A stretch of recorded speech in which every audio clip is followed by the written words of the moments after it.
our intelligence agencies, you look at the CBI, you look at the ED, they've been weaponized. विदेश की जमीन से उठे कुछ शब्द और भारत की राजनीति में फिर से तेज हलचल शुरू हो गई। जर्मनी की राजधानी बर्लिन में हर्टी स्कूल के मंच से राहुल गांधी ने भारत की राजनीति को लेकर खुलकर बात की है।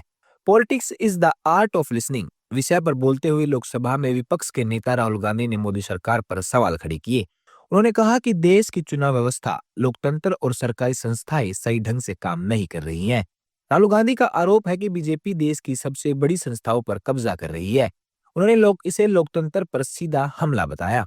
राहुल गांधी ने यह भी कहा कि देश में तनाव बढ़ रहा है और हालात ऐसे बन रहे हैं कि लोग आपस में भिड़ सकते हैं।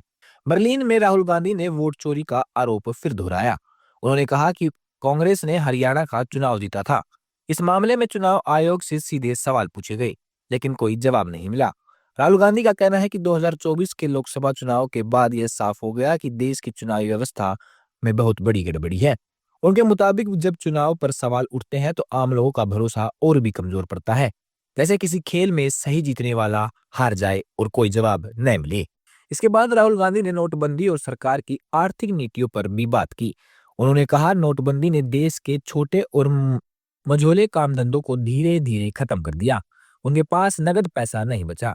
उन्होंने समझाया कि जब छोटे दुकानदार या छोटी फैक्ट्री के पास रोज का पैसा न हो तो काम चलाना मुश्किल हो जाता है।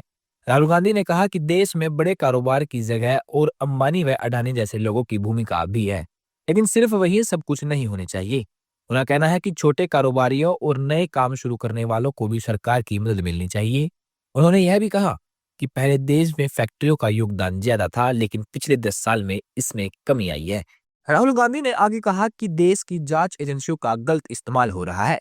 उन्होंने कहा, देश की संस्थाओं पर पूरा कब्जा हो गया है। सीबीआई और ईडी को हथियार बना दिया गया है। उनका आरोप है कि इन एजेंसियों के पास बीजेपी से जुड़े लोगों के खिलाफ एक भी मामला नहीं है, जबकि बीजेपी का विरोधी करने वाले लोग केस बनाते जा रहे हैं। उन्होंने ये भी कहा कि अगर कोई व्यापारी कांग्रेस का समर्थन करता है तो उसे डराया जाता है। राहुल गांधी के बयान के बाद बीजेपी ने तीखा जवाब दिया। बीजेपी सांसद शोभा करंदलाजे ने कहा, यह विपक्ष का नेता नहीं बल्कि भारत विरोधी नेता है। बीजेपी का कहना है कि राहुल गांधी बार बार विदेश जाकर विदेश के खिलाफ बोलते हैं। बीजेपी प्रवक्ता प्रदीप भंडारी ने भी आरोप लगाया कि राहुल गांधी और कांग्रेस देश में अशांति फैला रहे हैं। बर्लिन से शुरू हुई यह बात अब देश की राजनीति के बीच खड़ी है। एक तरफ लोकतंत्र और चुनाव पर सवाल है, दूसरी तरफ देश की छवि की बात। सवाल यही है कि जनता किस पर भरोसा करेगी। आप क्या सोचते हैं? अपनी राय कमेंट बॉक्स में जरूर बताएं। कमेंट में लिखिए जय हिंद। अपनी राय जरूर बताएं और ऐसी खबरों के लिए चैनल को जरूर सब्सक्राइब करें ताकि आपसे कोई भी बड़ा अपडेट छूटे न।